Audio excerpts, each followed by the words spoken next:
Alright, so good evening. It is Friday the 26th September, 7 o'clock at night. I am in the studio doing a lot of things, trying to catch up.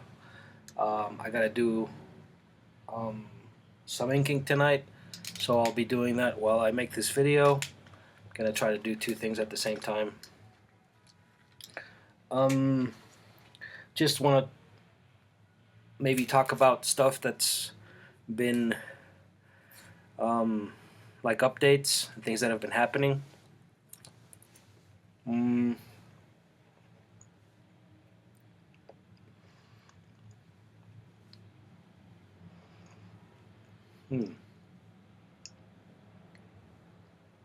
right. Let's see. What do I start with? There's so many things going on. I am. This would be my second comic book video.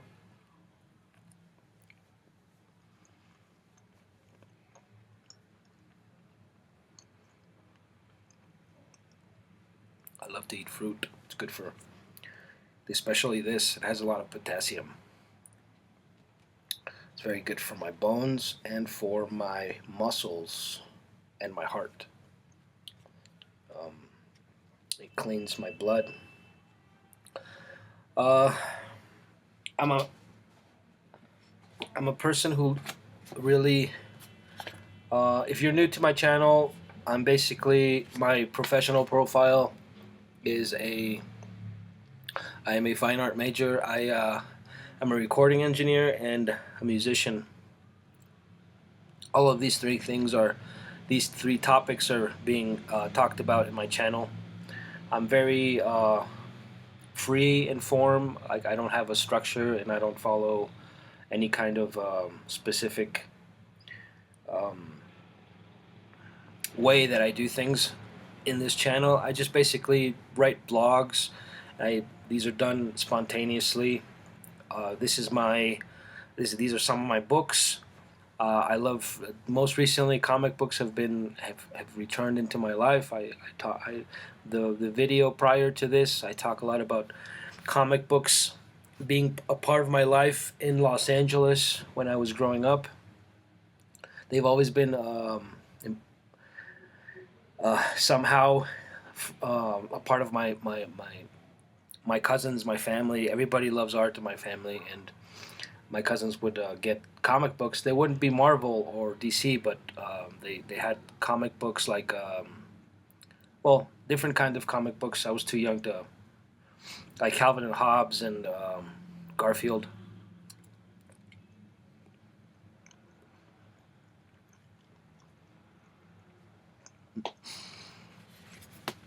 Excuse me. I love to take care of myself. I don't overdo it. I'll eat a little bit of everything. I love fruit. I love vegetables. I like to work out. I love to work. My favorite thing to do in the world is to work. Work. There's a lot of work to do, and I have a lot of stuff to do here in the studio. Lots of projects going on. I'm getting back into guitar playing. I've been playing a lot of acoustic guitar in the past, I don't know, I'd say 10 years. I attended Musicians Institute. I did a electric guitar program. I studied classical guitar here. I live in Bogota, Colombia. I was born here. I am a native Colombiano, Latinoamericano, Latin American. And I came back here, what was it, 20 years ago? I've been here for 20 years. I grew up in Los Angeles, and comic books, I was talking about comic books. Comic books have returned after I graduated fine art. I love charcoal. As you can see, I don't know if I'm done with that painting. I'm working on a huge female figure painting. That's charcoal and white paint. It's about, I'd say about a meter long, a meter by like 70 centimeters, something like that. 70, maybe a little more, maybe like 80. How's my back? Is it clean?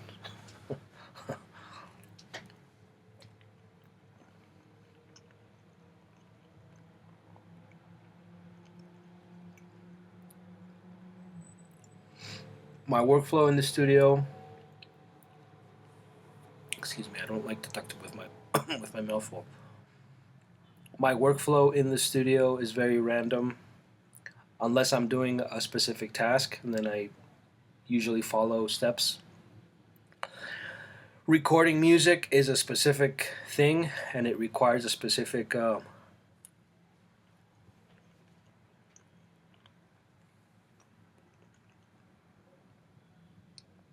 specific workflow. Um, I have a lot of guitar videos where I'm playing a lot of guitar. I do a lot of improvisations. I love to improvise. I love my learning recording was on a 4-track cassette recorder, the thing that showed me the great things about recording. Mm.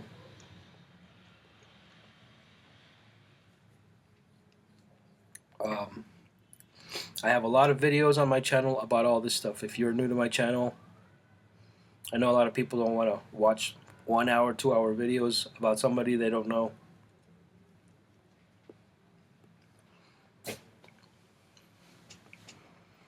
Mm.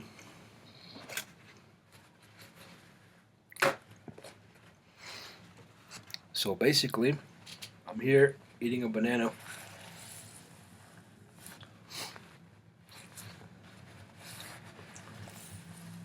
Because I don't really feel like eating dinner.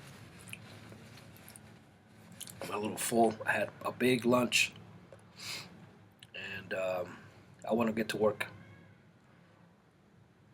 Tomorrow is an art fair. There's an art fair here in Bogota, and I have to be there. I don't have to, but no, actually, I do have to. I really want to be a part of it, and I go every year, and I participate. I learn a lot about galleries, and I like to be up to date with what's going on in the world, the art world. Um, as as complicated and as pretentious as all of this may sound to some people, it is my life. I love art. I mean, talking about music and then I talk about art. I like to separate everything that I do, because if I start to mix one thing, I start to talk about one being like the other one, then it just turns into a big, like, messy um, puddle of nothingness, and there's nothing concrete, and it's all ideas about one thing being like the other, and then a lot of similes, right? Like music is like art is like music, and some people think they say that, oh, but art isn't music art. It does fall into the category of art, but it's a part of the art, of what encompasses art, as a definition. But that does not mean that music is art. I know a lot of people that um, are attracted by musical artists, and they, MTV and television and a lot of things that they see on the internet. Of course, music is very attractive in the way in every other sense, right? In dancing, in dressing, fashion, all of these things are very valid. And but when I get down to maybe composition, I'm writing something, or I'm playing the guitar, or I even though those things do help, there's starting points. Um, I I like to keep things separated. I don't want to write a song because it's like art, right? I like music, and period. I like music, and I like melody, and I like rhythm, and I like chords. I don't want to complicate stuff. I like to keep things simple, and I mean, in my mind, I like to organize things. Anyways, so I know I'm starting to ramble on. 10 minutes into the video. Um, Tonight I'm gonna ink. I'm inking Swamp Thing. This is an old Swamp Thing. I'm copying it from a comic book. It's in Spanish. Well, it's DC comic, but it's I'm guessing it's from Spain or from, let's see, maybe it's Ediciones Cinco. It could be Mexican. But it does look, no, Spanish. So I'm copying this figure. Well, I'm not exactly, but I'm interpreting it, and I'm into comic books again. I'm looking a lot at comic book art. I'm creating my this is my first, this is one page of 12. I'm creating my first comic book. Well, like a little art book. I'm using Art Strathmore illustration board. Specific, I think it's Series 200. It's the comic book, the comic book stuff. I really like these panels, the colors, the sequences, the storytelling. So yeah, I'm working on a comic book. I'm inking this one tonight, and I wanted to. It's just basically an update. I'm trying not to make this a long video. Most recently, well, I'm taking an art course. It's a comic book creation course. Back in the day when I was in high school, not in high school, I was in middle school. There was a comic book that was very popular when I was going to comic book stores. It was called Creed, like the band, spelled like the band. I don't know if you guys remember the band Creed. Anyways, it's about it's like this adolescent who's growing up, and I didn't really read the book. I was a collector at that time. I was a comic book collector, and the story goes that, well, in that time, a lot of kids a lot of people that didn't know how to draw, or they wanted to get into comic books, they would just collect comic books. I'm assuming that's happening today. I've always wanted to learn how to draw comic books, and during this time, middle school, I would tell myself, "Oh, I wish I could learn how to draw comics." I regret not getting this book, which I saw a little bit later. This is How to Draw Comics the Marvel Way. This is the thing that's showed me very fast how I'm not saying how to draw, because drawing is a very time-consuming thing, and it requires a lot of skill. But this is a great starting point. I would say it's the best starting point, especially if if you live as an American, to know the the American comic book format. This is an excellent starting point. You will learn about illustration, about line, about form, about structure, about perspective, about simplicity, about complexity, about composition, about a lot of things. And anyways, back to the Creed comic book. The creator of Creed, Trent Kaniuga, he is the creator of Twilight Monk. He's doing he's doing video games now. Well, back when I was in middle school, I think he was like 17, or he was in high school, and it was just like this incredible. It's like this kid who's a genius. He's coming out with comic books. He's only like 16, 17 years old. His name is here, Twilight Monk, the creator of this video game, and the art, the art and all this stuff is his creation. I don't know if Chris Krubeck. I don't know who that is. I think maybe this the author of this. I thought this was an art book, but it's a sort of a Goosebumps style story. I don't know if you guys remember the series Goosebumps. Even though Goosebumps is like horror and not horror, it's like scary, like scary monsters and scary bedtime story type of stuff. This is like an adventure. It's like yeah, it's sort of like that reading level. It's like 10, 11, 12 year old 10, 11, 12 year olds would read.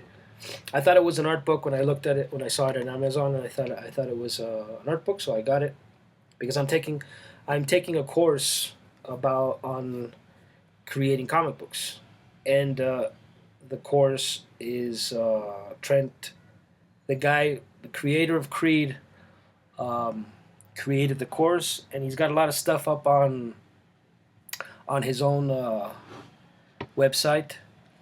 He sells a lot of courses, stuff on video game animation, video game creation, character creation, beginning drawing. So if you're a beginner, this is also a really good starting point. Um, if you like this style of art, inside the course, Trent talks about basically I'm in these courses I show you how I do things, how I've done things since I was a little kid. And he was published at the age of 17. So when I was in middle school, um, I was very envious that somebody around 17 years old was already getting published, making comic books. And well, when you start to learn about making comic books, you start to realize how complicated these things are. Story, panels, characters, um, perspective, inking, penciling, coloring. Coloring is another thing that's in the course, and I'm learning about digital art. So um, since I was learning, I was getting into this is another one that I drew, the Avengers. This is Jim Lee stuff. I really am a huge fan of Jim Lee's comic book comic books. Uh, it, Back in the day, it was Creed, it was Lady Death, it was Jim Lee, Rob Liefeld, and Todd McFarlane. I strayed away from getting any Jim Lee, Rob Liefeld, and Todd McFarlane because they were so popular. And right there next to Creed, but for some reason I was pulled into Creed because it looked accessible. I don't know if that makes sense. It looked like I could probably copy this. Actually, this isn't Creed. This is something else. This is way more advanced. This is a video game, a Nintendo video game. I didn't know it existed. I recently learned about Twilight Monk, and it looks very entertaining, and I really like the graphics, and the world it's really um, interesting. It's like Japanese or I don't know. I don't know too much about it. I've read like 5 or 6 pages already of this thing, and it's not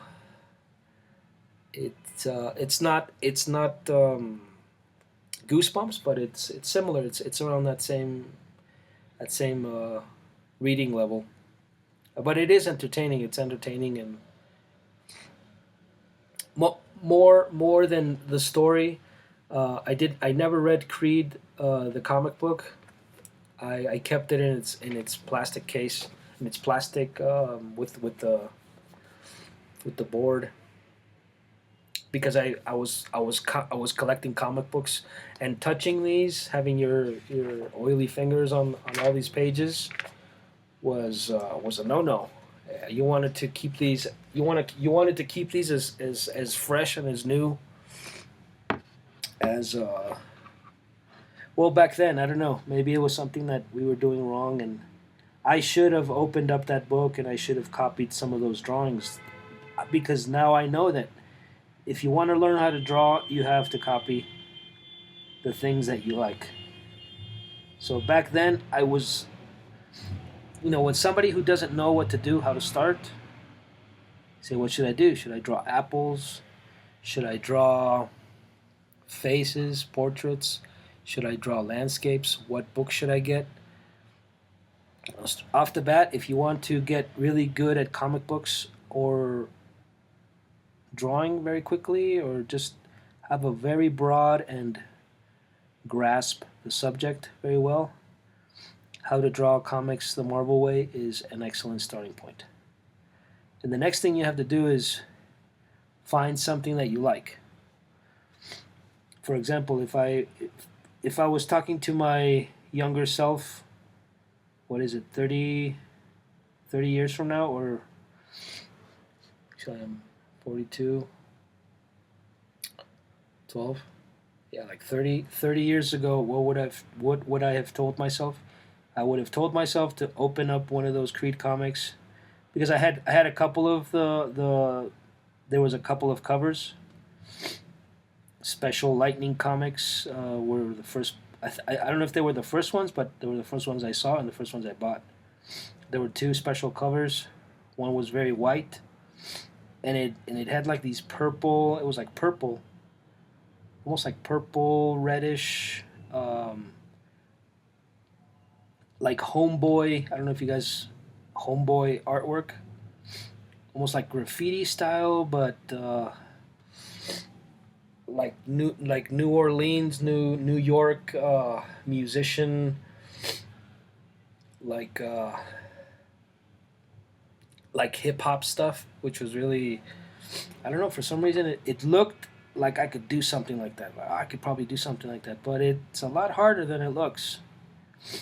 Anyways, I'm taking the course and I'm very interested in getting better at creating comic books, and I'm doing it, and I'm doing it every day, drawing every day.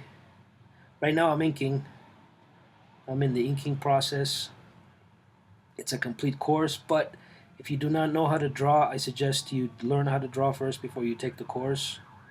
It's very extensive, it's very complete, but it does not show you how to draw. It does not show you how to ink. It does not show you about perspective. It basically shows you how to put your comic book together. And it shows you how to create story, which is very difficult and complex. I could not come up with a story that quickly. I basically started the course this month. It gives you like 5 weeks. It tells you that a professional starts doing this in 5 weeks. Well, a professional has this done in 5 weeks. Obviously, I'm a professional artist, but it's my first comic book, so I have to give myself a little leniency. And within the course, he talks about creating just art. So I decided I'm going to make covers. And at the beginning of the course, he talks a lot about copying stuff you like, which is, it's the obvious, and it's something that maybe not a lot of people know. What should I do if I want to start my own comic book or learn how to draw? If you like something,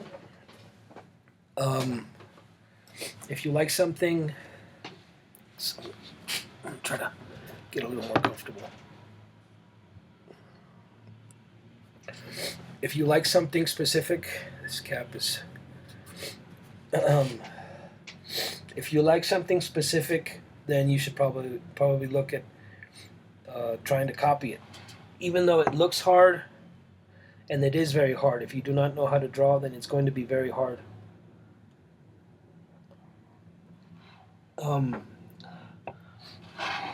How do you do it? You do it as instinctually as you, like you have an idea. If I have, like, I kind of know how to copy one thing to the, like you start to copy the iris or the eyes. That's how it is. It's very time consuming. You have to concentrate, spend a lot of time looking at where the line is going. Is it a dark area? Is it a light area? All of these things have to be thought. So it's almost like you're a thinking machine. Every time you're looking at the line go, is it a curved line? Is it a straight line?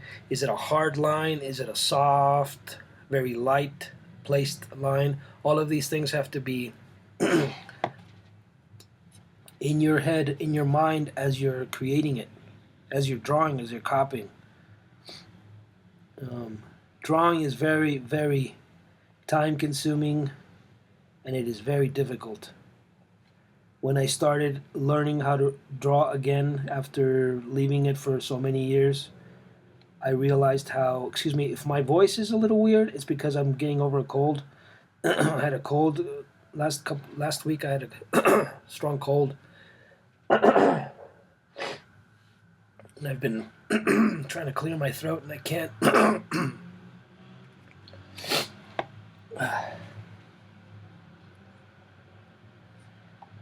I had a huge headache the other day, but I ended up finishing a lot of. I think I was working on Thor, and it was very difficult because my head was hurting. Anyways, so learning how to draw, the main focus is copying stuff that you like. So since there's a lot of stuff out there on the internet, Proco has a great Marvel. Ryan Benjamin also is a great comic book artist. Most recently I learned about, and I really like to follow his channel on YouTube. I like the size of his superheroes, and Will's Portacio, which I knew about, but I didn't. I guess I never really looked at any of his comic books, or I probably did, and I never really bought one. I was talking about Jim Lee, Rob Liefeld, and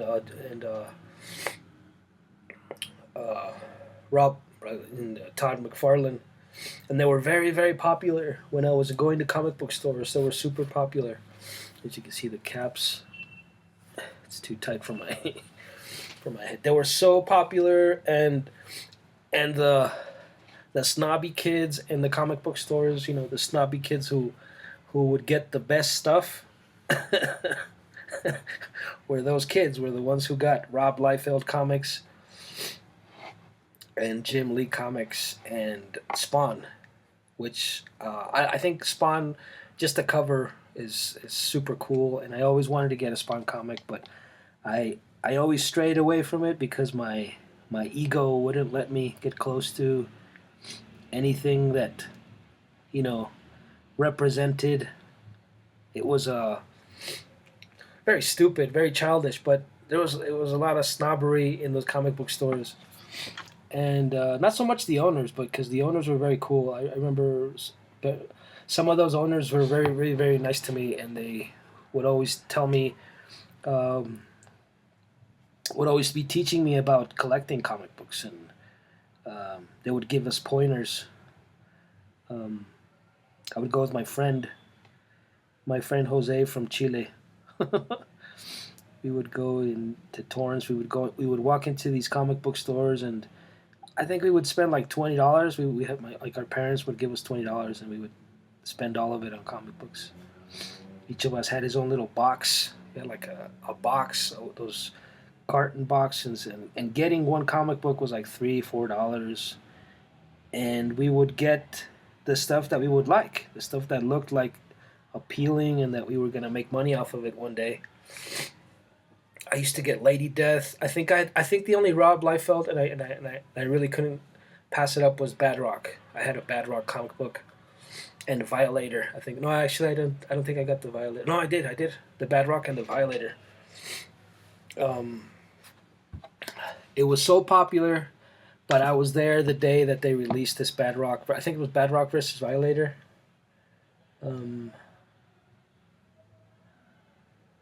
And I really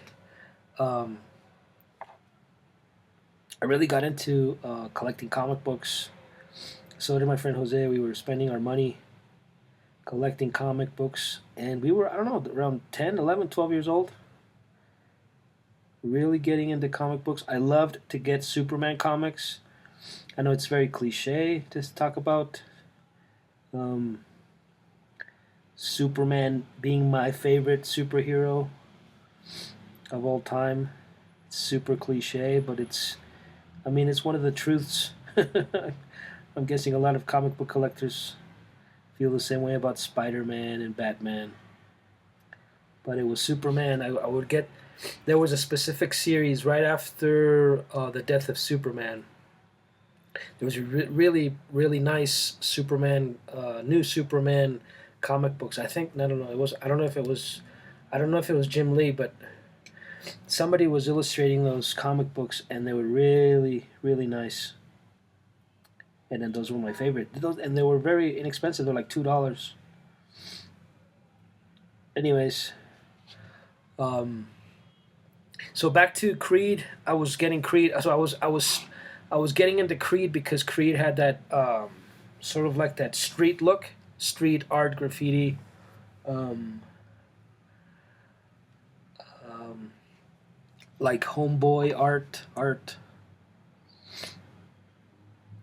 and it looked like it was something I could probably copy, and I never did because I never opened it e- uh, enough to want to get it um, on the table, and then me trying to with a pencil. I didn't know what to do. I didn't know, should I use a pencil? Should I use a pen? This stuff looks very complicated sometimes, and well, when you know the process, and when you start to learn that penciling is one thing, inking is one thing, and coloring is another, and you start realizing, oh, okay. When you start learning about the grayscale, you start learning about value within a drawing, then you start developing your own sort of understanding, and everything starts to flow. Anyways, so I'm taking the course. I'm taking a Trent Kaniuga making comics course, and I'm learning a lot. I'm learning a lot, and I'm very into it. And I'm back into comic books. I'm buying comic books. Um,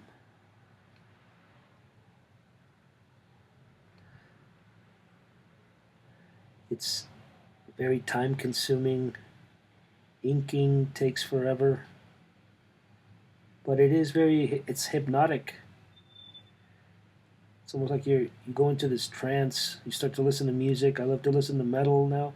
I'm getting back into listening to Metallica, 80s metal, Yngwie Malmsteen, Thin Lizzy, Soundgarden, Pearl Jam. It gives me more time to listen to music. But I go into this trance, like it really calms me down. It keeps me calm. I really like this new Thor. I don't know who's illustrating this. It says Kate, Kates or Katie's, Kate's, Bandini, D'Amico, and Wilson. This is a great comic book. Michel Bandini, Pasquale Ferry, Bob Quinn drawings. This Thor is really great. I think this Thor is he's got this really cool, like almost like Native American look, but it's got this also it's called obviously Norwegian, um,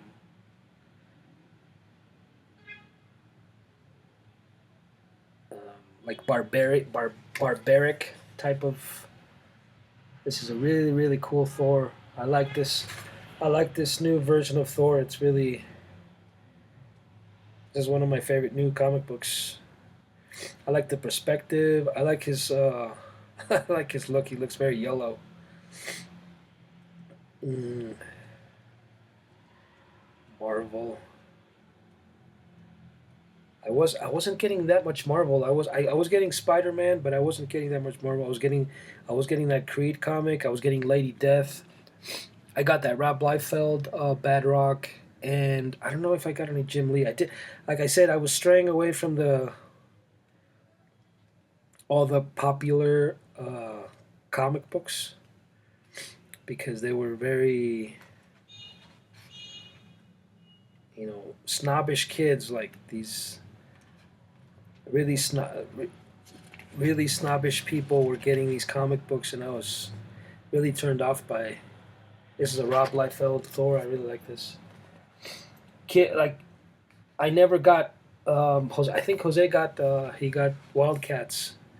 I never got Wildcats because Wildcats was something that all these people that I didn't like, these kids were very snobbish. Were getting, anyways. It was stupid. Adolescent. Not adolescent. I was a little kid.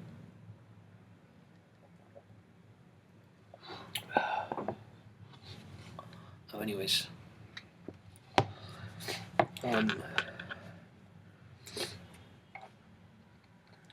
So, comic books were a very important part of my life, and now they're back. And I'm working on my first release. This is great because now I know how to make comic books thanks to that course. A lot of stuff is really difficult. I mean, it's not it would not be an official comic book because it's more of an art book, but it's comic book art, so that's why it counts. No, it does count. It does count. I'm just being a little bit picky. I'm still coming up with a story. I do have Waffles, which is it's a little bit. It may not be in the same genre as Marvel and Creed. Creed is very much accessible to younger audiences, and Waffles really isn't. I'm looking more. I think Waffles is more of a sort of a Daniel like Robert Crumb, Ghost World type of thing. It's like neurotic and erotic and psychedelic and weird. More like if Ashley Wood was on I don't know, psychiatric medication. It would probably be something like that. That's the type of comic book I can create right now because of all I love fine art. Fine art is my obviously, I would say my first love. Right next to comic books, right next to comic book art, Superman and Spider-Man, Batman. But fine art is really like the thing that the vehicle that inspired me to get back into drawing and to start drawing when I was a kid. Even though cartoons are obviously a part of it, but I was, like I said, I've said in other videos, I was really weird when I was young. I was really turned on by very old things. Old ancient things were very classical and were things that really I thought had an appeal, a complete appeal. Very difficult to copy probably, but it was something about it.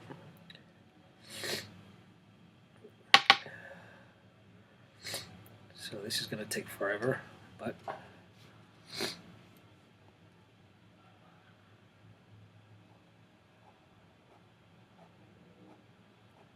so yeah, well, the course, the comic book course talks a lot about story, and I have to. Well, if I want to make something similar to what, like I said, my comic book would probably be a little bit more for adults, and the one that I think that is. I mean, I don't have to copy anything exactly, but he talks a lot about that being very important. Like you have to be very into the things that you like and very true to your heart. And creating something for children, something like this, is very difficult for me because I think my growing up was very my growing up and my learning to be.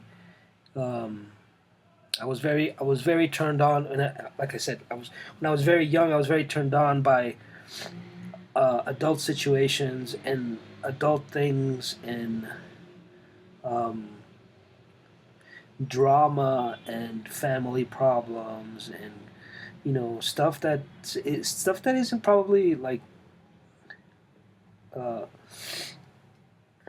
considered accessible for children, and that's probably the stuff it's easy for me to get into and write about.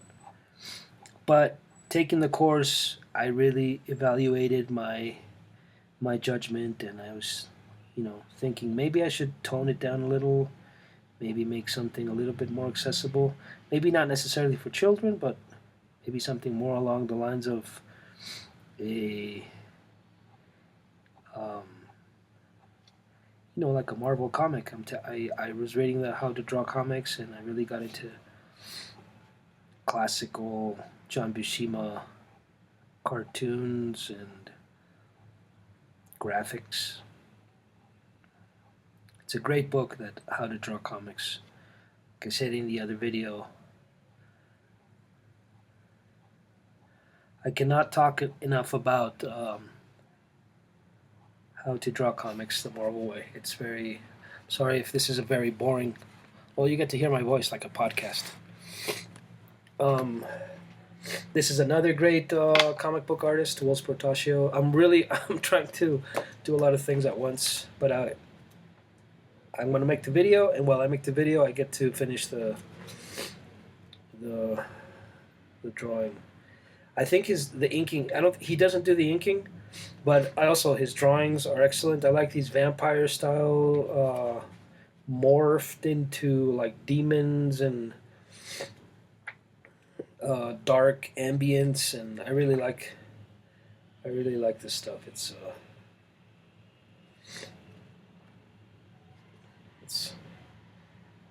stuff I like to look at within a comic book. The perspective, the line work. Some stuff looks like it's Jim Lee, but then it's like Rob, but then it's Will Portacio, because he's got a specific way of spacing out the figures, and it's his own way of doing it. Obviously, I'm sure they influence each other at times, and you can surely see that in the book. So that's one that I've been looking at. Sam Keith is obviously MTV. When I was growing up, this is a I don't know how you call that. How would you call that? Sam Keith. Well, not necessarily Sam Keith, but just the Max and Eon Flux and Beavis and Butthead. These things were Beavis and Butthead new episodes. I've been watching clips of that, and I've been really enjoying those. It's like Beavis and Butthead are all grown up now, and it's a new era. I keep forgetting that I'm 42 years old sometimes. Well, it's not that I forget. It's just that I think I still, like, my mind wanders, and I'm still that 12, 16, 18, 20-year-old that, loves art and music. And I still think that a lot of the things that I thought were cool are still cool. And I don't know what kids are into these days. I don't know. I never saw myself saying these things. What are kids into these days? What do kids like? They have the internet.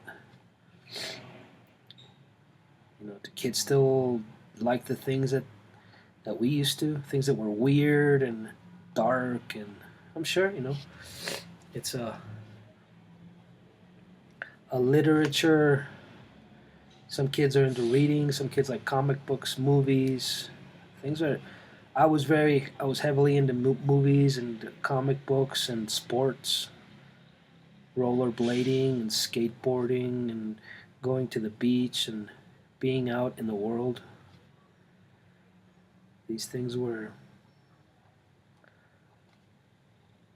very much a part of my life. And obviously girls at this time, and that's why I gave up comic books, because I didn't want my friends thinking, or girls that I liked, thinking that I was a geek and that I was into comic books, which made me a huge geek. But yeah, no, I guess I was. I was a geek, and I wasn't really proud of it. I guess I was. It was my flaw. I was good at pretending to. Well, not pretending. I was really into girls, and I really wanted to be, uh, you know, in that thing that I have a girlfriend, and soon I'll have to get a job, learn to drive, etc., etc., etc. Becoming a man. Anyways, I did not know that I'd be talking about this and that I'd be making comic books. Well, right now it's independently. Who knows? Maybe if I get really good in the next few years, I could do it. I could do it for a company, or help somebody out, or I don't know. Maybe do some illustrations.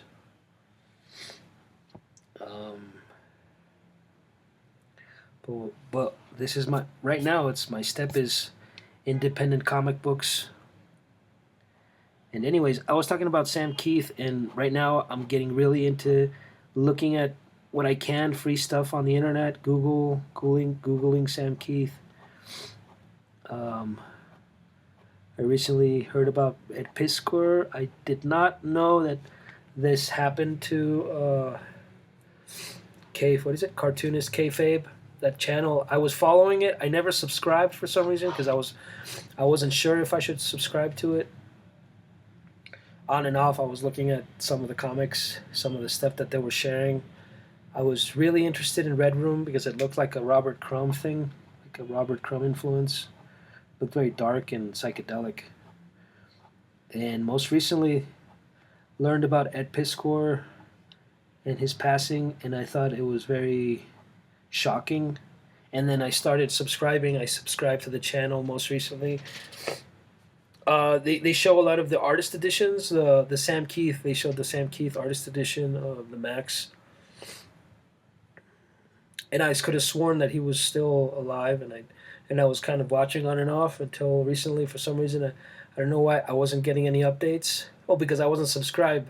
But I would usually get Cartoonist Kayfabe, and I guess sometimes they were showing me the channel because they wanted me to subscribe. It's just a few months. It's just a few months ago. This is way after his passing, and I really liked that channel because it really they have a lot of great knowledge. I think he's a Joe Kubert student. I think he went to Joe Kubert school, art school.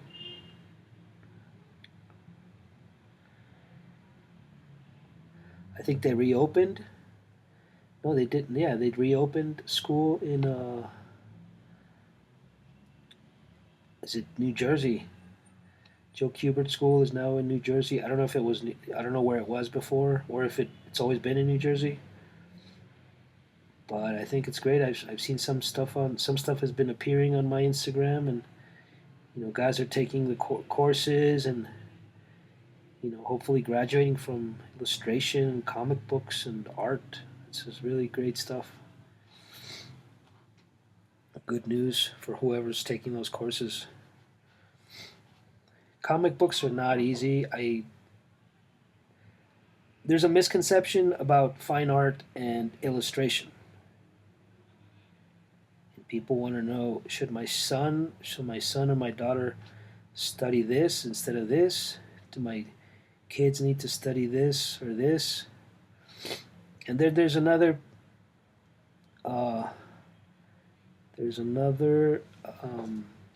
way of thinking that says school isn't necessary. You can get right into it and get a job and work at it and become proficient at whatever it is that you're interested in. Whether it's a valid point or a valid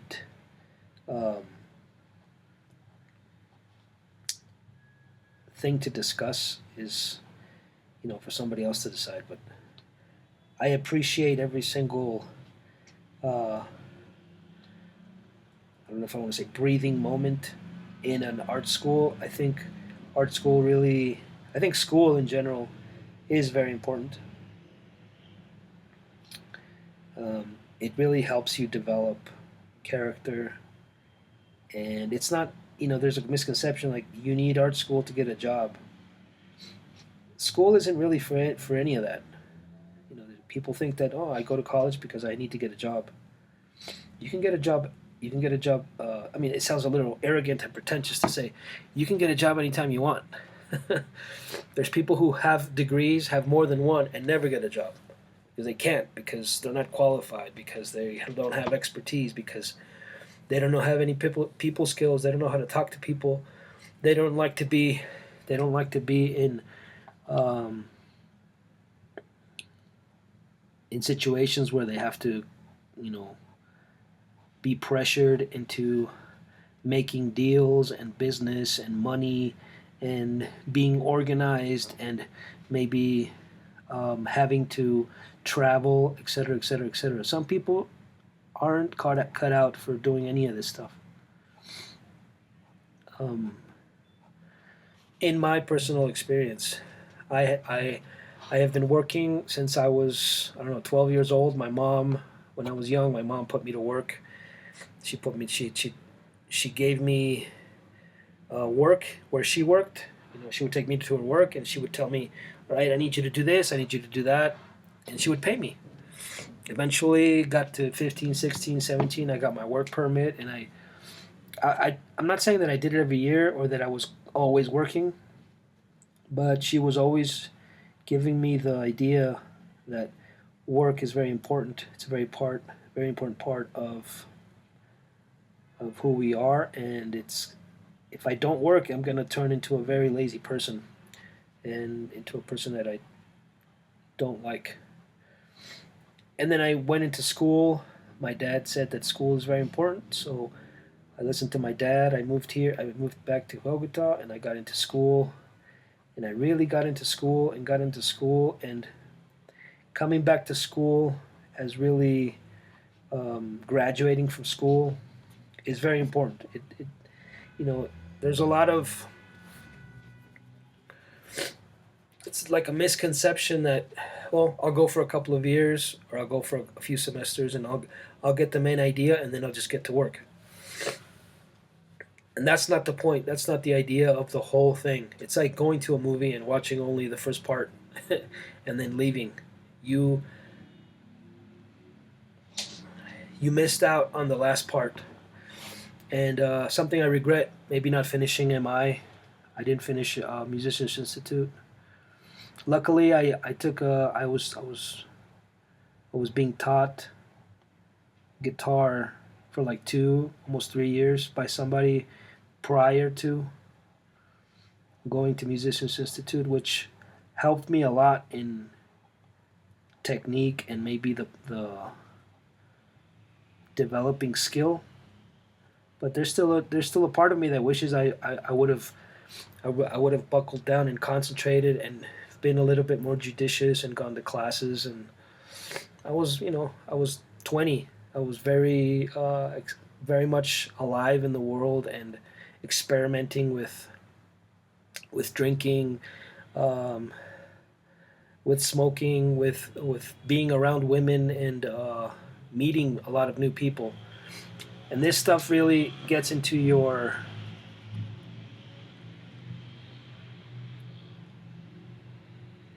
like, if you don't do these things, they really start to affect you. So I guess it was very important that I did these things. Well, I've been rambling on for an hour. What do you guys think? Should we continue? Well, I'm here. I'm winking. So let's make a really good video.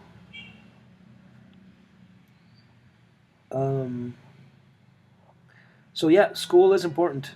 I'm not selling anything. Well, yeah, I'm selling education. I'm selling you guys the idea of being an educated, mature adult in society. Being out on the street like I used to be, looking for trouble, thinking that it was somehow entertaining. will only uh, eventually only ended with me getting into trouble, and that stuff is just terrible, man. When you're young, you have so much energy, and you have a lot of vigor. I'm sure that's how you say it in English. You have so much energy, and you think that you can take on just about anything. But getting into trouble, man, is the worst. And I hope that I don't know if I ever have kids, that they're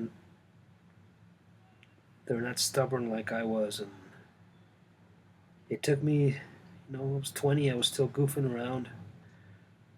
I was going to school, but something wasn't clicking. You want to be with your friends. You want to be messing around, goofing around all the time. And well, when you start getting older, like right now, there's a lot of stuff I have to do.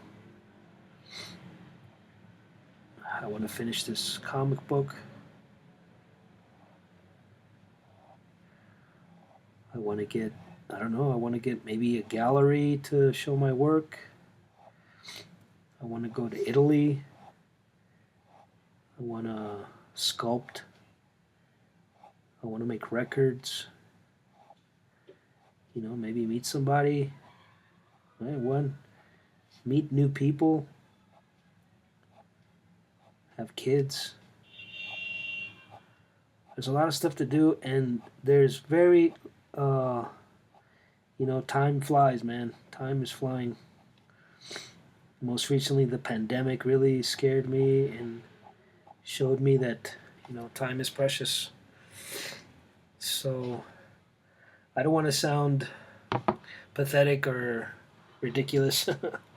No, I mean, you gotta live your life. You can't be cooped up in the house. I've been cooped up here for 5 years, and I've been enjoying every minute of it because I already did all those things. I went out, I partied, I smoked, I drank, I partied, I met women, I laughed, I cried. But now I'm creating my future. And without school, it would be very hard. Not impossible, but very, very difficult to concentrate, to have more extra time. School has given me extra time. School has given me shortcuts. School has given me a brain. I love to read because of school.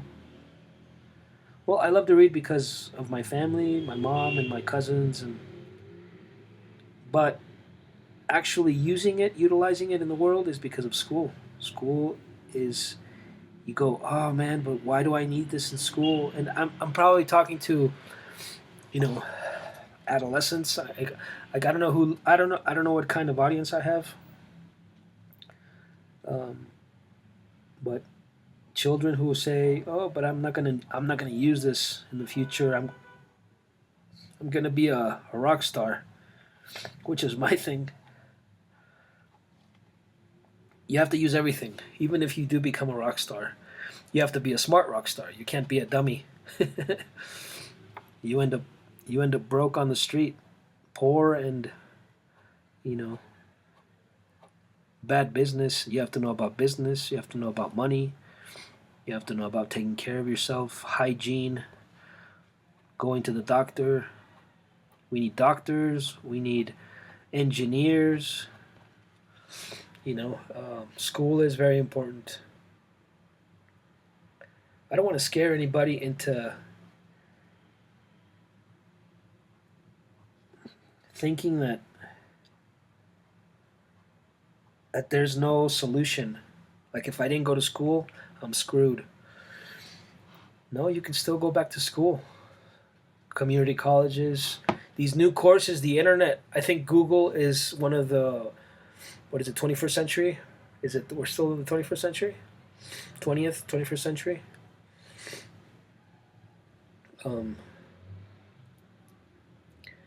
Google is one of the greatest new things, um, because you can be home and you can take courses. I'm taking this comic book course, and in 2 weeks, I'm already way more educated on what I have to do to, to have my own comic book release. But obviously, I have to know about reading, I have to know about writing, I have to know about drawing. I learned how to draw in art school, but I guess you can do some of that now on the internet. Um, Most recently, I was talking to one of my teachers, and it's really really smart engineer. One of my last teachers at I was studying electronics, and he told me, we all asked him, my hair's getting red. My hair looks red. My hair's turning red. Um, I was asking him. Yeah, he's I don't know how old he is. He seems like an old person, but he has so much knowledge. When we were fixing, I think we were fixing televisions. We were fixing these televisions, and in seconds he knows exactly what's wrong with the television, and he'll just talk you through it and tells you this is what's wrong, this is what's wrong. And we were like, how do you know that that's what's wrong? And he would tell us this that. So sometime in the middle of our course, we asked him, during the semester, we asked him, how did you learn how to do all this? And because back then it was very difficult to go to school, especially here in Colombia. Here in Latin American countries, having an education is very, very difficult. It still is very difficult, but it's a lot more plausible. It's a lot more plausible to have the internet and to get things done and to find solutions to getting yourself into school, or to at least take courses. Anyways, we asked him how he got his education, and he talked about correspondence. He was talking about correspondence courses. So basically, he grew up in outside the city, and outside the city is very difficult to get any kind of books, any kind of any kind of anything, and entertainment, especially back then it was very difficult to. You would have to, if you wanted to get a book or something, you would have to come to the city, and specifically, I'm assuming that only specific stores would. Um, Only specific stores would sell specific things that you would need. So he talked about a correspondence course. So I'm assuming the mailman would come by, and I guess he found it here, and then through mail he would get pamphlets and courses and a complete semester of information, and I guess he would have to turn in work. He would have to mail it in. I think it's like a joke, like like what. I don't know if it's exactly like what Joe Kubert's school was like. Well, I'm talking about electronics. I'm talking about engineering. So anything, how to fix a fridge, how to fix the washing machine. Excuse me. Oh, it's terrible. I hate to burp on. I hate to burp on television.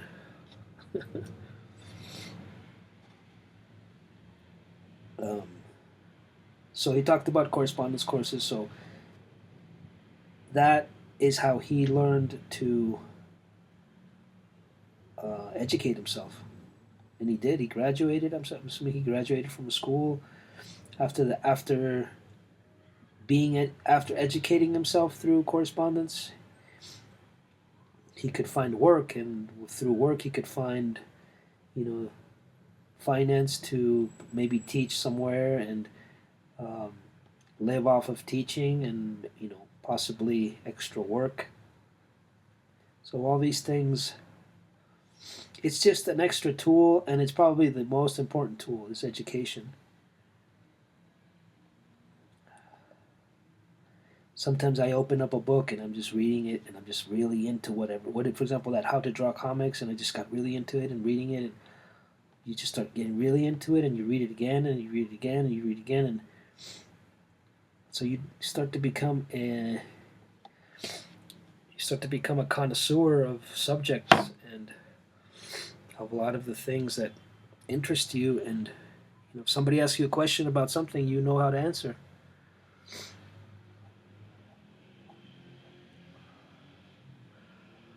Back in Santa Monica, I went to Santa Monica College, and I was very interested in acting because I love art, and I love every aspect of it: sculpture, drawing, painting, photography, and back then I was 21 years old. Physically, I was in a different stage of my life. When you're 21, it's almost like in a prime, very pretty. Your hair is, it's almost like perfect. It's like the perfect time to be attractive. So I thought it'd be very interesting that I take up an acting course. I'm not saying that when you get older you're not going to be attractive. I'm just saying it's like it's almost like handed to you, right? I think I was 20 and I had bad hygiene. I barely combed my hair. I don't know. Sometimes I had bad breath, and I'm assuming all of this stuff is carelessness because you're a baby. You look very, very much like a baby, and people, women, girls, and they dismiss that you're maybe a little dirty, or oh, you're wearing the same clothes again, or all of these things are a lot different when you're older. You're older, you don't take a shower, you didn't brush your teeth. Oh, it's a lot, reactions are a lot different. Not that I'm assuming that there's people who don't take showers and they don't get rejected. Anyways, that's not the point. The point is that I decided to take an acting course. I talked about the Max, right? So the Max is this is a great DVD. Comic books, the Max, Sam Keith, comic book artist, excellent. I love this. He's one of my favorite. So let's make that list. Maybe I could develop my own style.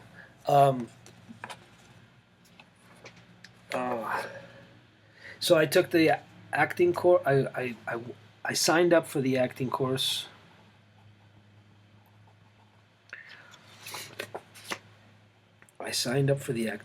And I went in the first day, and then right away, everybody sit down.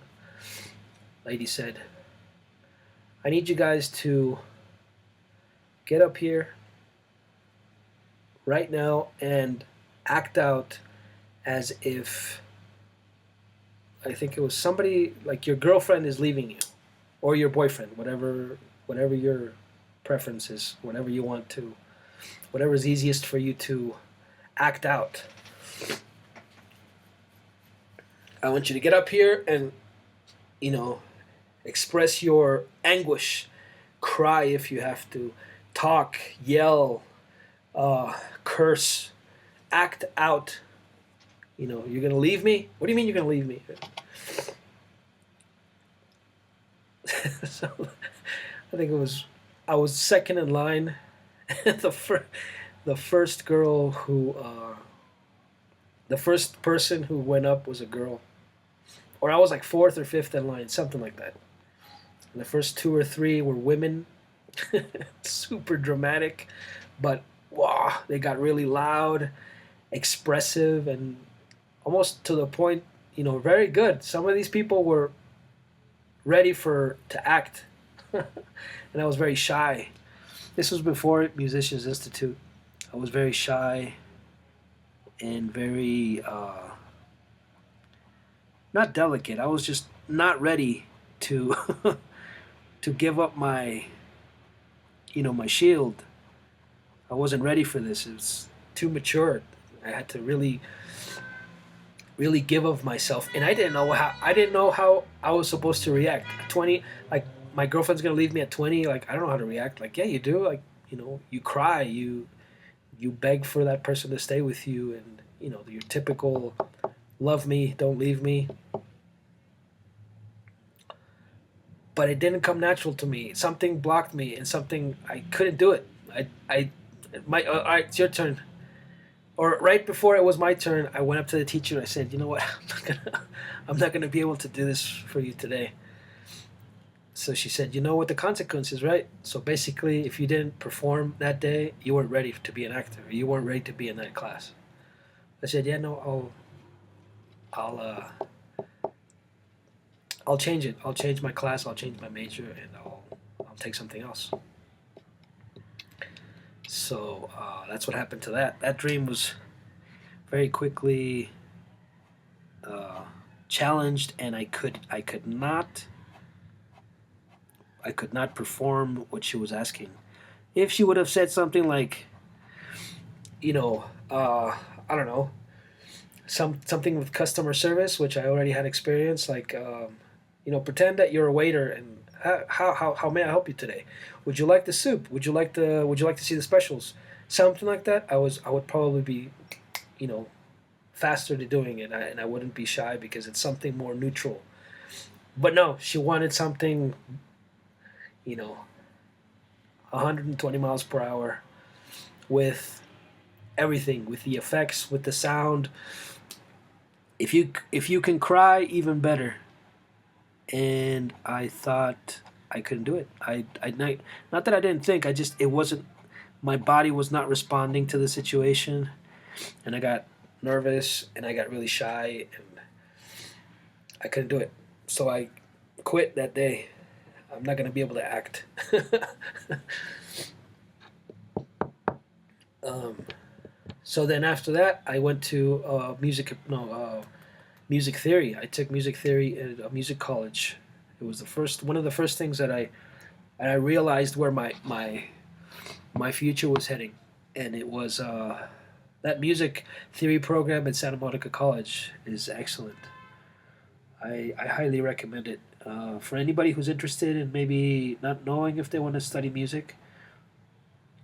Very good book where we were learning off of, and I had a good teacher. And since I knew I had taken guitar lessons for 3 years, and I knew something about. Keep in mind, this is when you're 20, 21. You're being forced to become a man. You're being forced by nature. Nature is telling you it's time to grow up. It's time to become someone. Nature is pushing you towards your future. Excuse me, my nose is very stuffed, and I don't want to sound like I'm gonna blow my nose right now. Let's do that. Like I'm trying to talk and I'm trying to do two things at the same time. So you're being forced to turn into a professional right away and make a decision on who you're going to be for the rest of your life.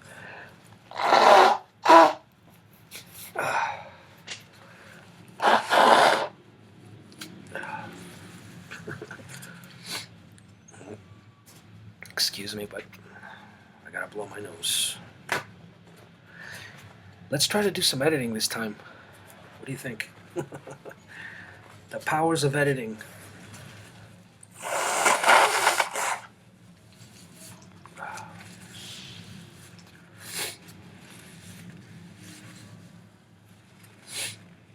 So you're being forced into a really strong situation right away, and I couldn't. Well, not just me, I'm just saying in general. Decide right now, 21 years old, decide right now what you're going to do for the rest of your life.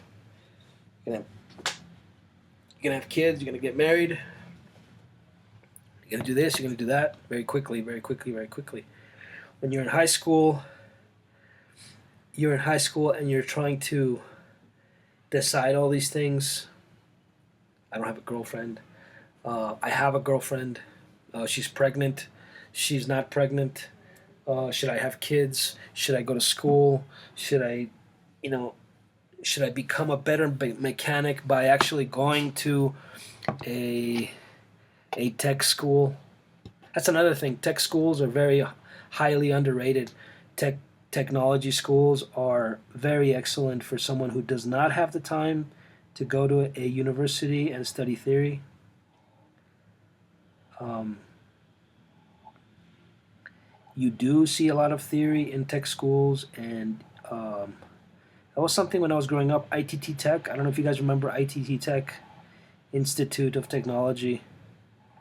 I was always drawn to becoming an engineer, just like my grandfather.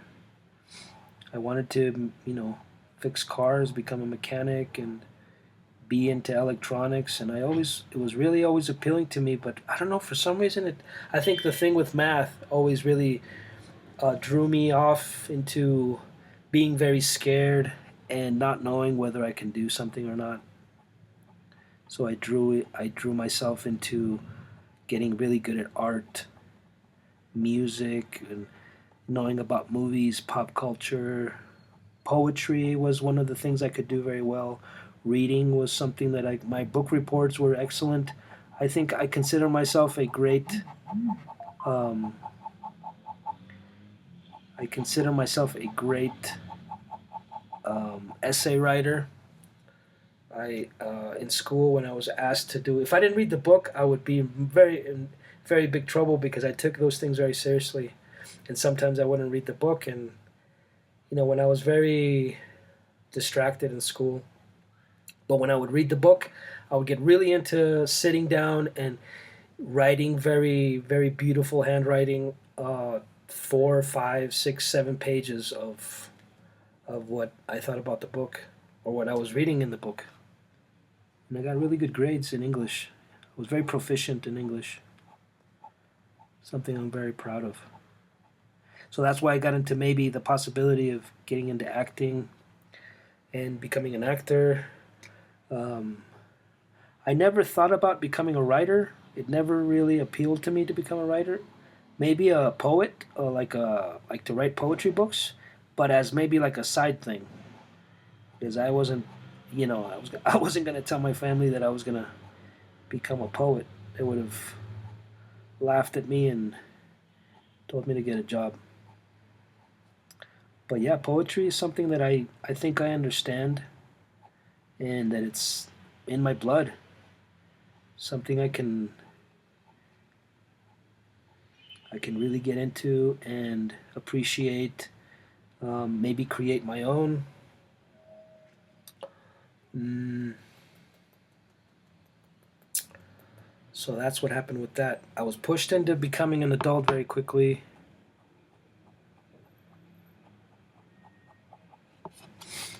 And, well, the band that I was in was not very productive. We were writing really great music. I was recording with my band. I was recording. They were helping me record.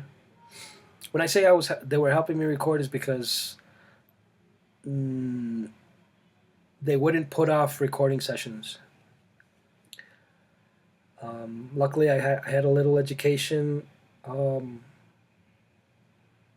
because I was very curious and I really was looking for all this information. And I was going to a recording studio and I was asking the recording engineer, how do you do this? How do you do that? So if I didn't do any of these things, we would have never had a record. We would have never recorded anything. We would have done it, through money, paying. And how much does that cost? Very easily back then, like what, $9,000, $10,000, money we didn't have. So if I didn't buckle down and we would have never done it. So that's one of the things that I think is, some of us have strengths and some of us have weaknesses. And one of my strengths is that I think my thing is, in my family we have great engineers, and I'm really good at English. The artistic part is very much a part of my life. Painting and drawing I've had since I was a kid. If I don't know something about art or something, like I'm taking this comic book course. Like I didn't figure it out on my own. Like Trent Kaniuga, he was releasing comics at 16, 17. That's a different level, man. It's 16 years old, you're already making comic books. That's hella crazy. I mean, that's not my level, but I'm getting it done. That's one of the things I think is my strengths. I'm getting it done, and I'm doing it with gusto, and I'm really into doing this comic book. Anything with art and anyways. I'm looking at the time because I'm gonna edit. I'm gonna edit a lot of this. I'm gonna start using the editing tool. Anyways, back to what I was saying.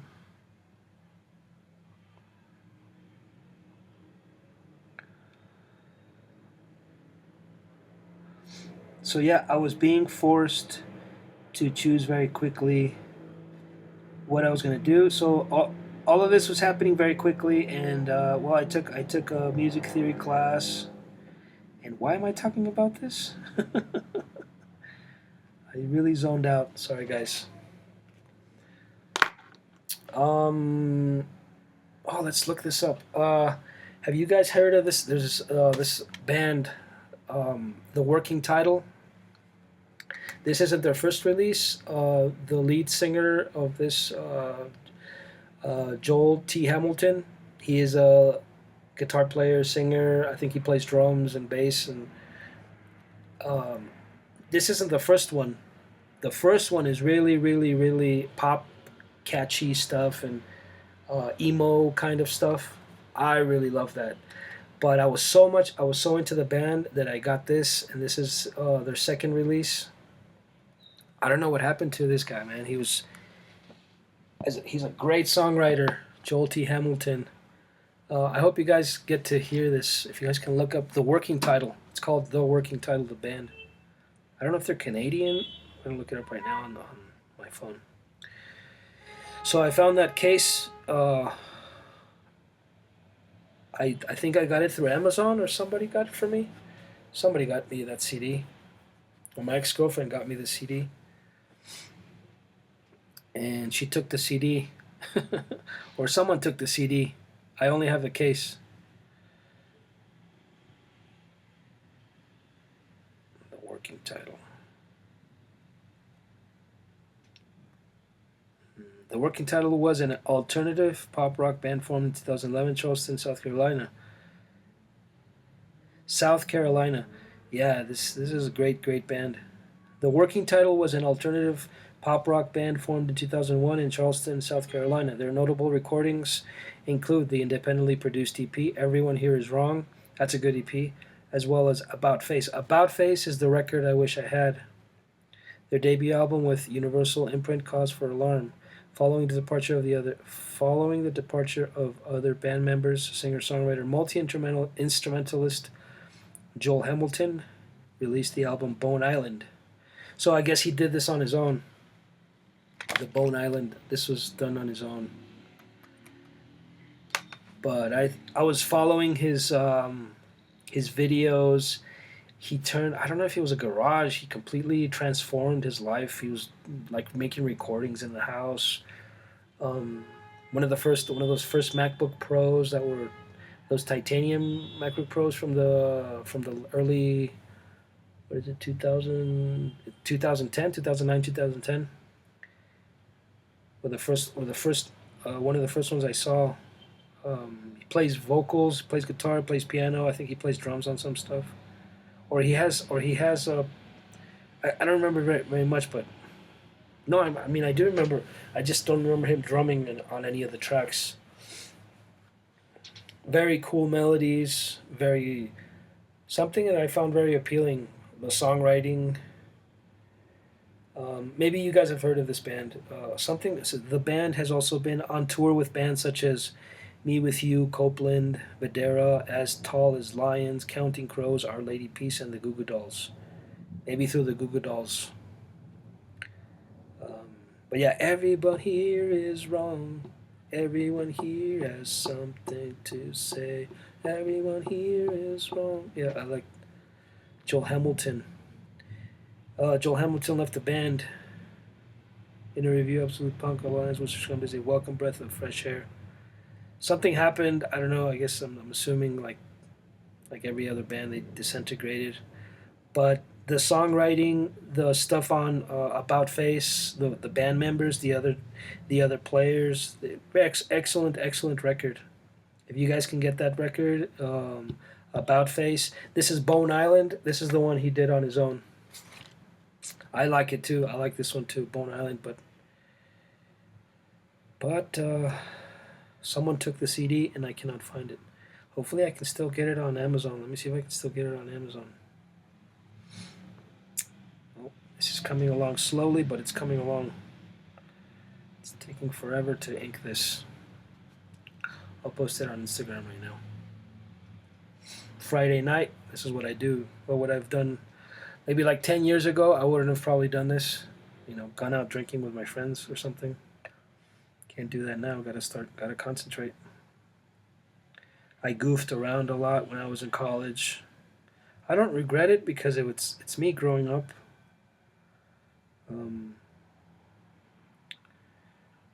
I goofed around a lot in college and did a lot of drinking and staying up late. So I'm making up for it now. I'm taking care of my body. I work out. I eat right. Don't always eat right, but I eat veggies, and it is here on Amazon Music.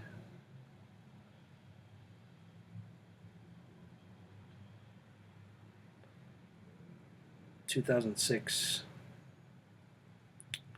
Bone Island. Oh yeah, you can still get it. $7.50. I'm gonna get it. I'm gonna get it. I'm gonna get it. I'm gonna get it.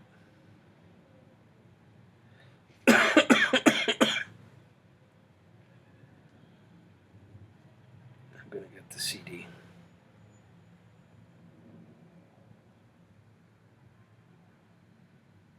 Their EP, Everyone Here Is Wrong, is also good. Anyways, so if you guys get to ever listen to the working title, I highly recommend the band, and this is a good CD too. Let me see what else I have, and I got this Wacom. I got this from Amazon too. A Wacom tablet. It comes with free software. You have to register and you download the software, but it's right now I'm deciding whether I should get the full version of Clips. Well, I mean, I think I've decided I have to get it because I really want to finish this comic book. But it's a really good. This is a really cool tablet. I like it. I like it. I like the color. It's like pistachio. It's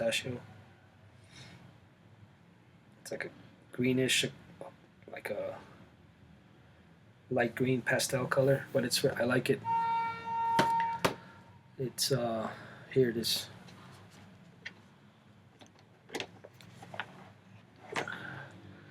It's very pretty. It's a very pretty tablet. I like it. Yeah, it's looking for.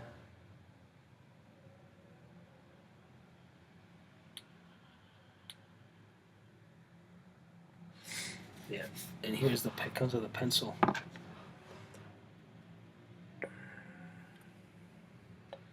I like it. I like it. I like to draw digital stuff.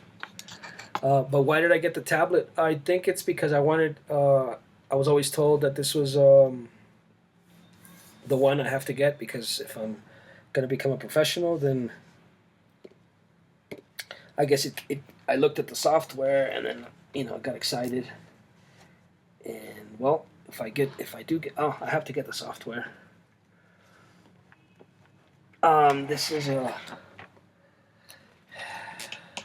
So yeah, so when I was getting comic books, Rob Liefeld stuff, people who were getting Rob Liefeld stuff, was very like snobby kids, and I was really appealing. The people who who were getting this stuff. Wildcats was one I wasn't sure of getting. Jose got it. My friend, like my best friend back in Torrance, he would get Wildcats, and I would get I think Lady Death. I was getting Lady Death, and other than Sabretooth, I was getting the Sabretooth comics. But this Infinito Rob Liefeld comic book, this thing comes with a half of it is a sketchbook, and it's really cool. It has a lot of cool sketches.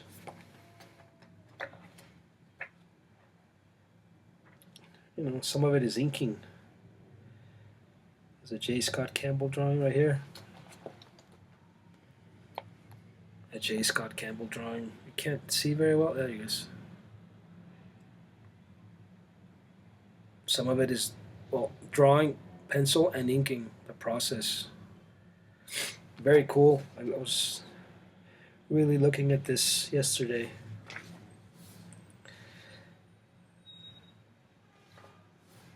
Something with fine art also is that fine art drawing process, art processes like, I don't know, like Alberto Giacometti, Leonardo da Vinci, Michelangelo, maybe people more modern like Egon Schiele.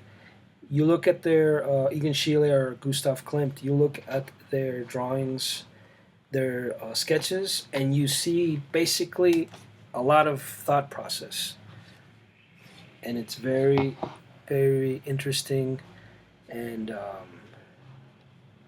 educational. To if you know how to interpret the language, you know a little bit more about. Sometimes a sketch doesn't really say much to general public, but if you know how to interpret line and structure, and you know about figure drawing, then a lot of it is very educational, and it shows you a lot of things about the artist and the artist's process. So, guys, I've been rambling on for a few minutes now. Um, it's a vlog. It's a diary of my process. It's also helping me figure out what to do next. Well, consistent inking. I'm assuming I have to keep inking and inking and inking this stuff. This is gonna take a long time. It's early. Well, it's almost 9 o'clock.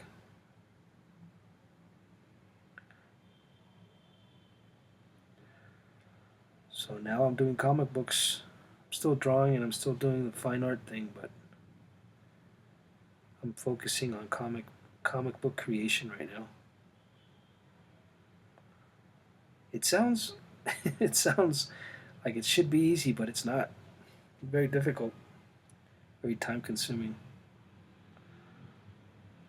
I sit here for 4 or 5 hours doing this, and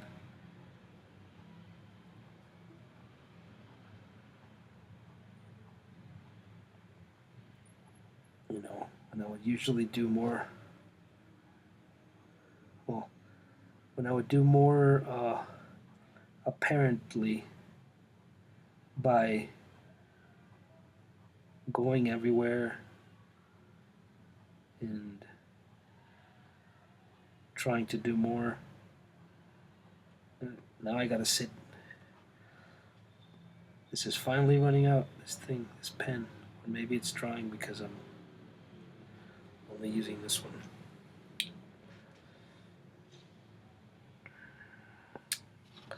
So for the next hour, I'm gonna keep inking. Not hour. For the next maybe 3 hours, I'm gonna continue inking.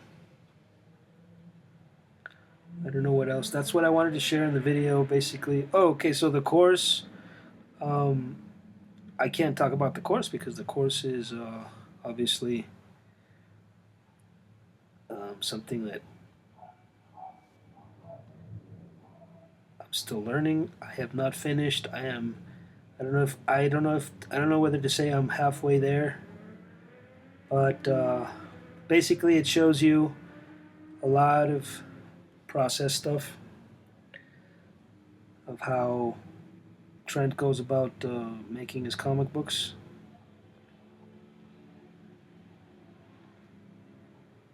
There's free stuff on YouTube if you want to check it out on his channel. He's got a lot of character creation stuff. And so I didn't know story was so important, but it's very important. So you can't imagine a 17-year-old kid releasing a comic book. That is crazy. That is a lot of dedicated, focused work. When I was in middle school, I don't know if I was, not that I wasn't focused, but, to release a comic book, it's crazy.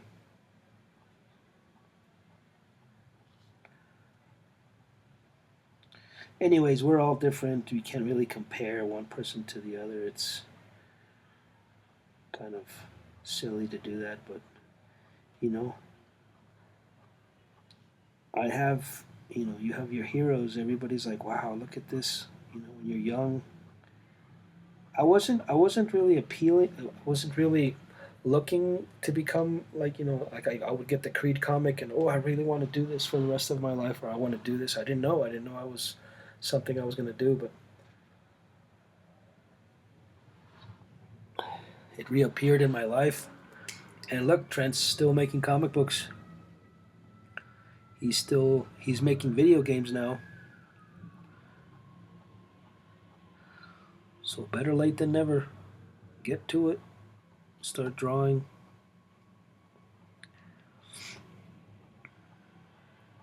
He does a lot of what is it called? Landscape video game interior work for, I think, Blizzard, and well, I don't know if he does it anymore, but he has other video game credits.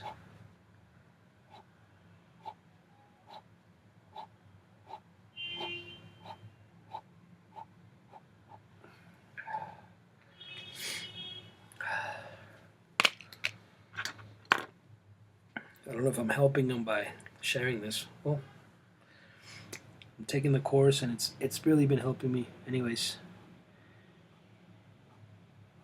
I'm really into this inking thing. It's really hypnotic and very time consuming.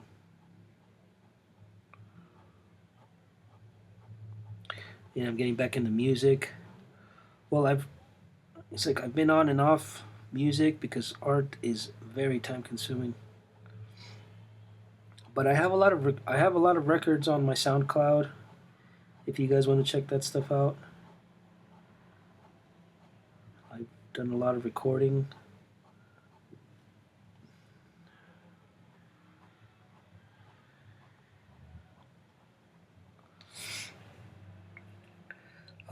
I love film, and I love to score for film, even though I've never had a film to score. But I guess I've visually been scoring freely for film type situations.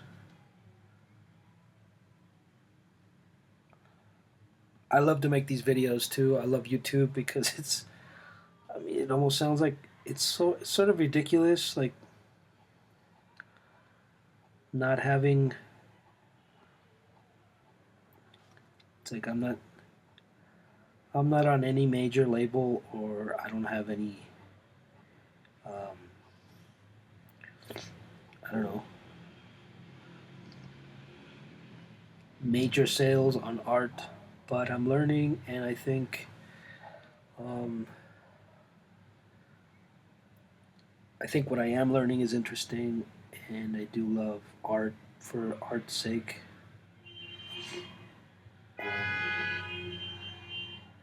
It's appealing to me, what YouTube has created for community. I mean, there's a lot of stuff. You see these channels and you see these people you've never heard of, and they create stuff. Like, there's a lot of creation out there. I'm assuming somebody's going to take a making comics course by whoever, and they'll probably make the comic or they won't. But obviously it's a lot better if you do. If you're taking the course, you should finish the course. Right now, finishing is priority. I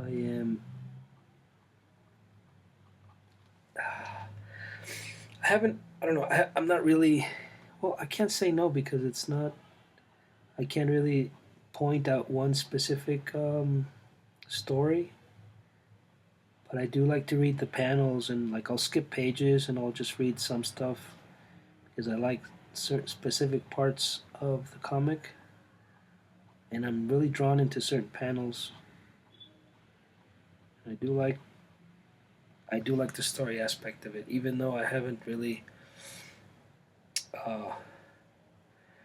buckled down to make one. I'm still thinking about what to write. Well, actually, that's not true. I have the waffles, but like I said, I'm gonna try to make something more appealing to a younger audience. Well, not necessarily a younger audience, but more appealing in general. There's nothing wrong with waffles. I love it. I love to, play with words, sexual innuendo, and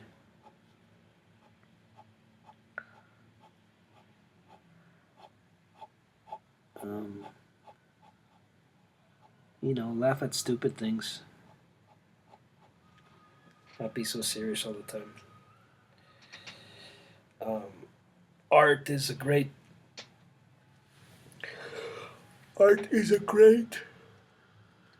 vehicle for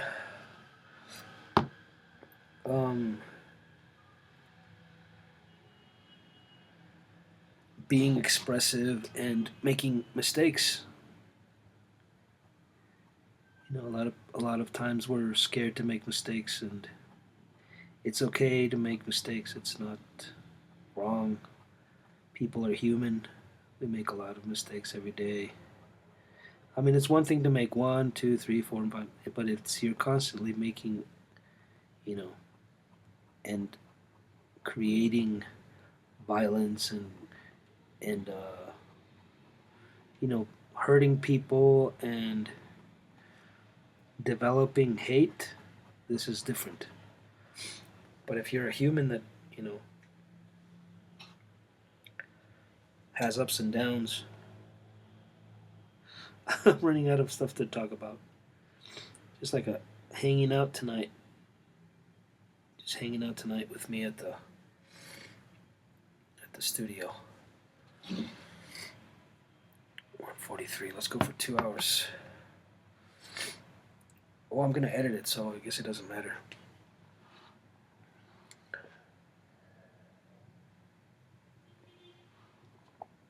So basically, I've watched almost all the videos.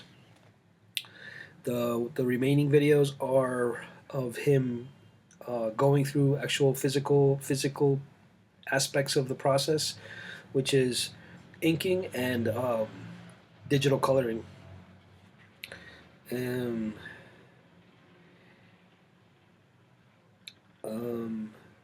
I have all, like, the first 10 videos, where he's talking specifically about the 10 steps to getting to the end of creating the comic book. I've not laminated, but I've put into these pockets, plastic pockets. But it's, what is it, like 5, like 7.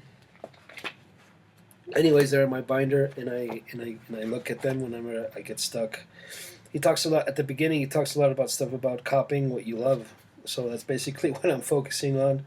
There's stuff on Photoshop. There's stuff on creating story. He talks a lot about um, using references from your life. Yeah, there's a lot of stuff. There's materials, stuff he uses specifically. I wrote those down. I don't I don't have access to a lot of those materials. I mean, I do Amazon, but I have a Nard store right here next to my house, so I'm getting what they're offering, but I have it there just in case for future reference. Specific paper, specific ink, specific tools.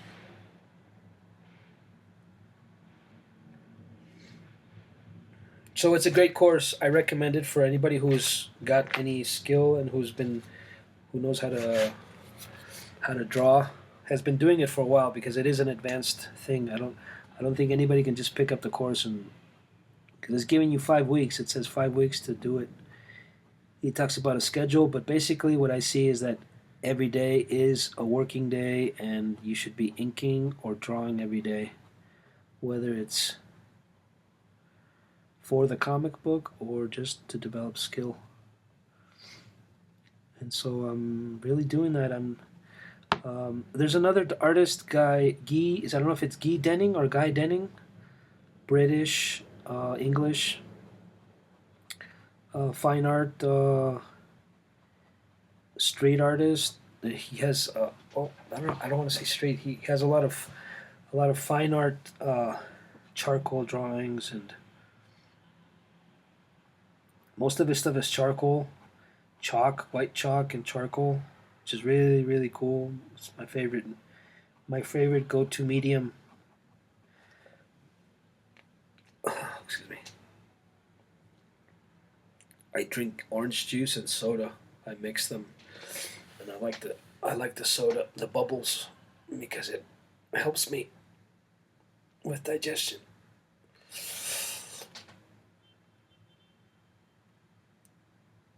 Ah, am I still?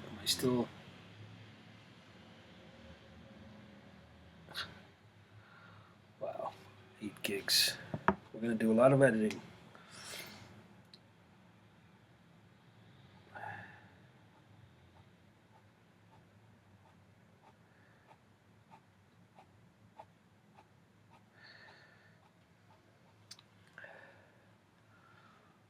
Hopefully by next week I'll have most of this done. There's a lot of stuff to do.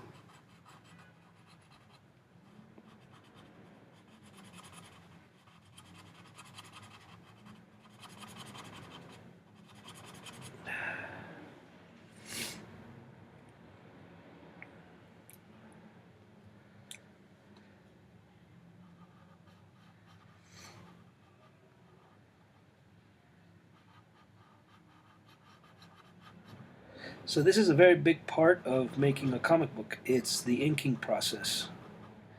And inking is not drawing, something that I've misconception. I've been doing this for a year now. Actual comic book inking, or at least knowing about it, and it's a lot more tedious than people may think. You may think it's like tracing the pencil line, but it really isn't. It's interpreting the pencil line and actually deciding whether something is shadow or something is supposed to be outlined. I usually use this thing. It's a standardograph. It's one of those nibs for inking. I did use it at the beginning. I used it all throughout the drawing. A lot. But since I'm making this video, I've decided to switch to markers and pens. This way I can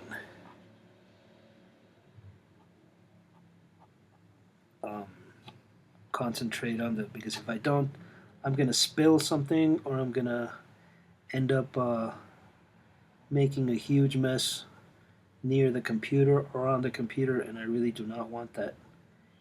This ink is very permanent. Well, not that it's permanent, it's just very, very, very messy. But once it dries, it's very hard to get off.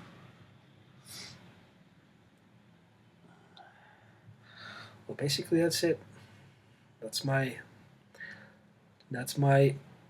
my update in the studio. Guitar, music. What am I doing? I'm I'm um I'm getting back into my guitar. I took this electronic course and I never touched my guitar, which is really because I was doing other things. I was doing a lot of reading and working on my computer and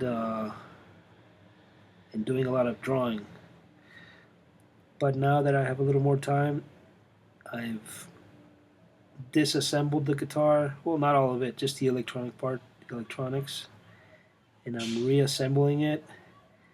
And I found it had a short on one of the pickups. Somebody would I took my guitar to get looked at, and somebody looked at the pickup. I think whether it was an accident or not, I don't know. But they yanked on the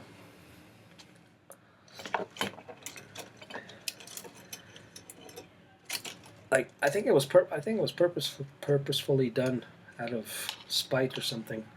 They purposefully yanked this thing, and so I had to open it like you see here. This was by accident. I had the soldering iron, and I touched this and I burnt a little bit, but I sealed it. So what did they do? They yanked this so hard that it created a short here on the one of the pickups, and I couldn't find it. I had to disassemble the whole thing, and look at every single part. I was looking at every single end of these electronic points and testing them out, and I could not find the short. Until I finally found that by opening the wire on one of the pickups, which is very difficult because you don't have that much wire. It doesn't come with that much. You're not supposed to be doing that. That's why I'm wondering, how did that happen? Somebody by not treating they grab my pickup and they just kind of like whatever. I guess that's why I studied electronics, so I could fix my guitar, and I could possibly fix somebody else's, but I guess for work, so it wouldn't be free. Anyways, it is time consuming, and using that soldering iron can be dangerous if you don't know what you're doing. If you don't unplug it, that thing is a hazard. Very dangerous. Anyways, you've been watching me ink all night. I'm gonna edit this so that just so that I have video to share with you guys. Having this YouTube channel is a responsibility. I think I have to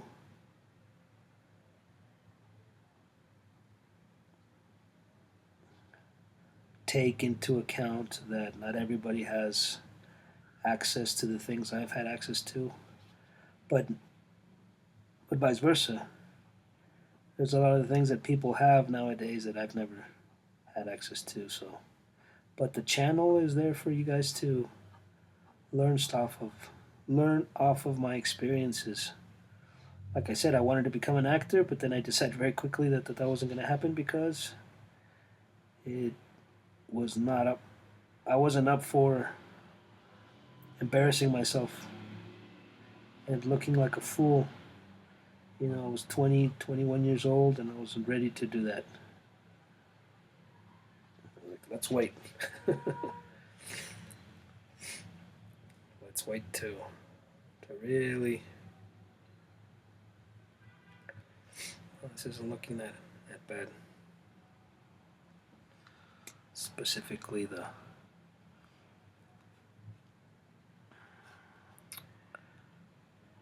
arms.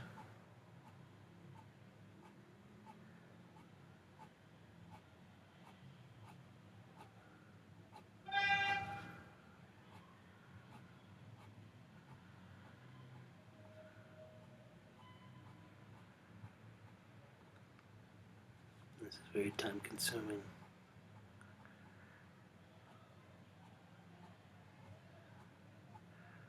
I can hear people outside and they're drinking and they're having a good time. I remember when I was younger I could do these things, and I'm very passionate about being with my friends, and that's part of life. You decide what you want to do, and my friends were my passion.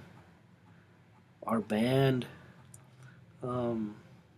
being outside, having a good time. It just, I don't know, it just changed.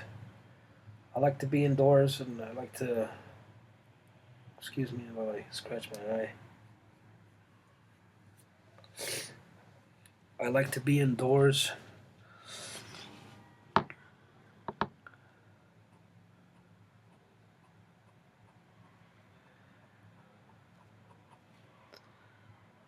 There's a lot of stuff I have to get done.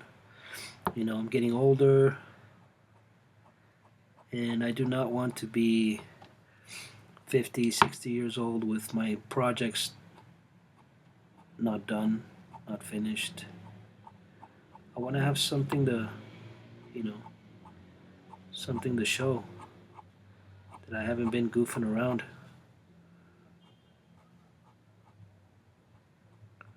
Like I goofed around when I was 20, when I was 30. Now it's time to get serious.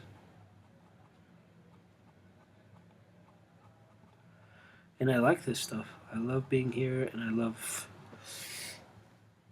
inking or drawing, creating paintings and videos and playing guitar, making records. I do wish, there's one thing I do wish is that, well, I've been learning is that being in a band and maybe being organized and having shows, I do wish I had that. So I think I'm going to work on that in the next few years. I'm going to do things right this time.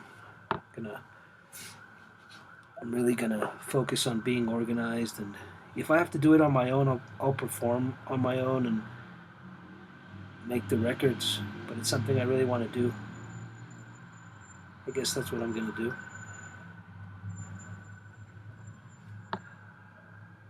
But I can't just sit around and wait for for things to happen.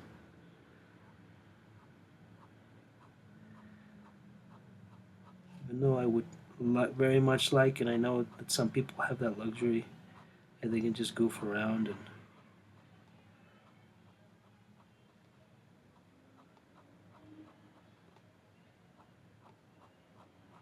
I don't have that luxury. And I don't want to have that luxury because it would make me very uncomfortable to have everything given to me very easily. I wouldn't find the struggle in it, and it would make me very uncomfortable and depressed. And it would depress me that I'm not pushing myself towards a goal. So yeah. All right, guys, I think that's it for tonight. You've heard me talk for 2 hours. I'm going to edit this video. Let's try to make it half an hour, maybe less. There's a lot of stuff here.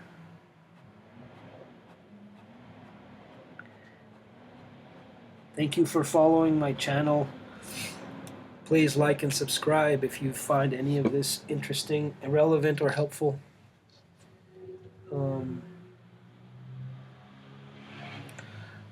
We will be sharing more of this in the following weeks. This is video 2 of comic book creation. Thank you, and have a good night. Goodbye. I'm trying to think. Hold on.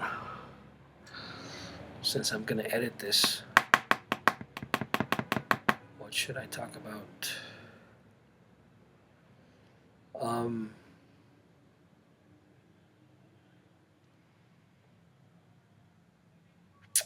If you are interested in this content, please like and subscribe.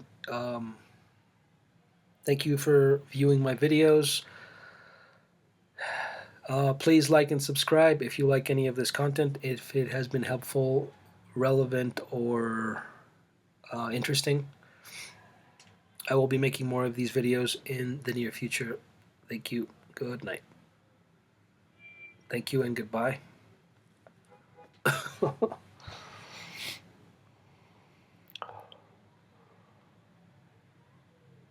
Yeah.